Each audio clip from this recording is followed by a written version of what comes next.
quick early morning video. I haven't even gotten up, brushed my teeth, nothing like that. Just kind of, I know it sounds crazy, but whatever. Just want to make this quick video about emotions and how a lot of you out there are not really dealing with your emotional trauma. And there's a number of reasons why that would be the case. So, first thing I would think about would be the victimhood identity. There's a lot of people who identify with being a victim. And the reason being is because of misery loves company. So we live in a world where a lot of people want a lot of attention and focus on themselves because they get, in some ways, narcissistic supply.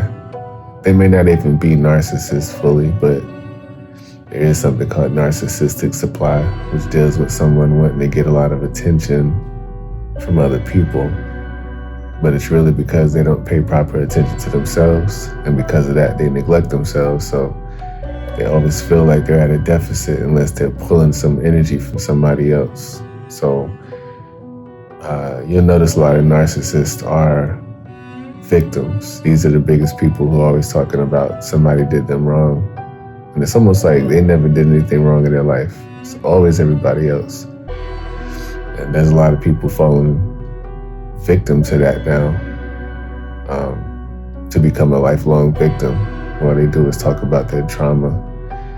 You know, I've met people who were holding on to emotional trauma for, in some cases, over 10 years, admittedly, just choosing to be a victim in a situation and never choosing triumph to become better, never choosing the lesson to learn from what they went through.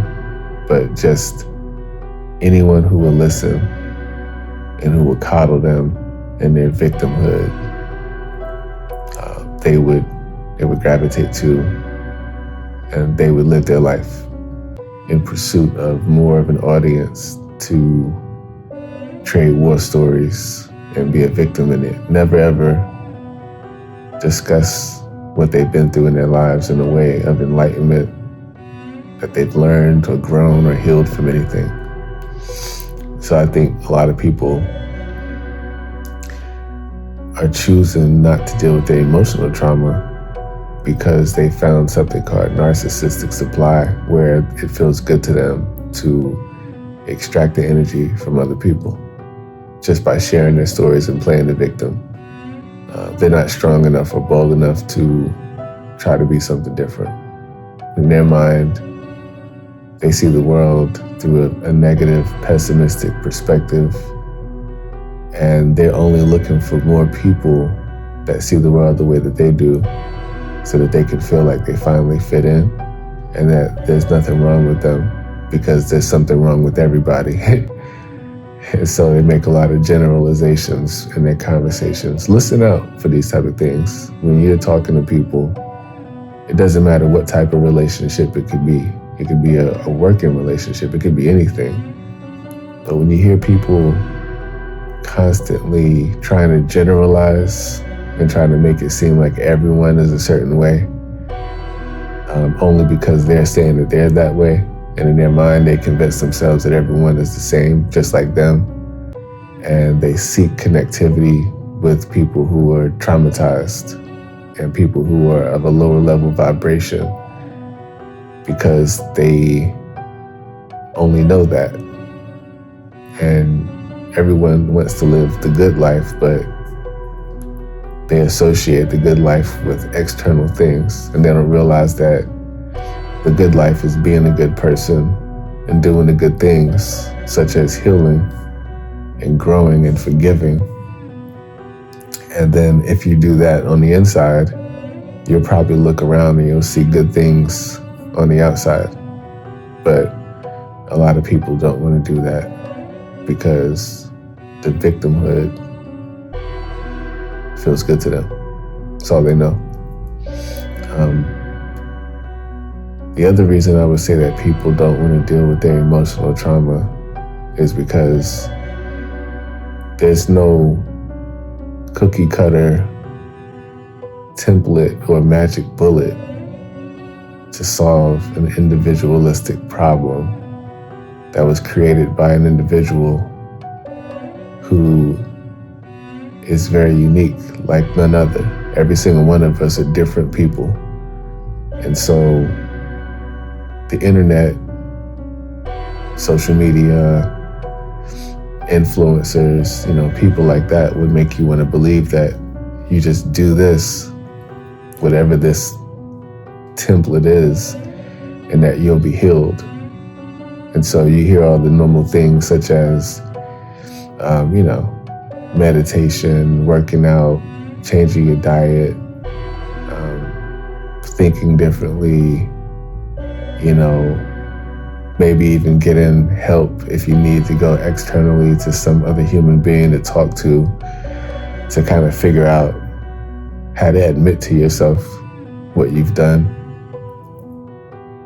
And notice the language I'm using, because it's different than people who are victims. So it's like victims will say, you need to talk it out so you can figure out what people have done to you and then how to deal with that. But the number one thing that people have done to you is they've convinced you that you're not strong enough on your own to fix whatever trauma they inflicted upon you, because they want you to believe that you need their apology for you to grant them your forgiveness. And in reality, that's not how it really works. It's almost like whether this person heals themselves enough to apologize to you for what they did to you, you've got to be strong enough to forgive them and release that and release them, no matter whether they're bold enough to apologize or not. And I don't know if you ever thought about it, but if a person is an abuser and they're going around traumatizing people, because you hear the terminology, hurt people. So they're going around hurting other people because they're hurt, really.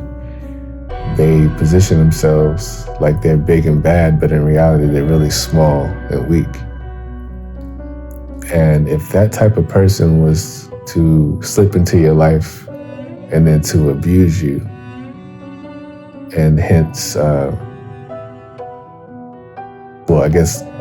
to traumatize you, and they were successful because you didn't know and you were vulnerable to their attack, the worst thing you could do is make the mistake and wait for that person. This is a low-life person. This is a person who's weak and afraid. They present differently, but this is who they really are.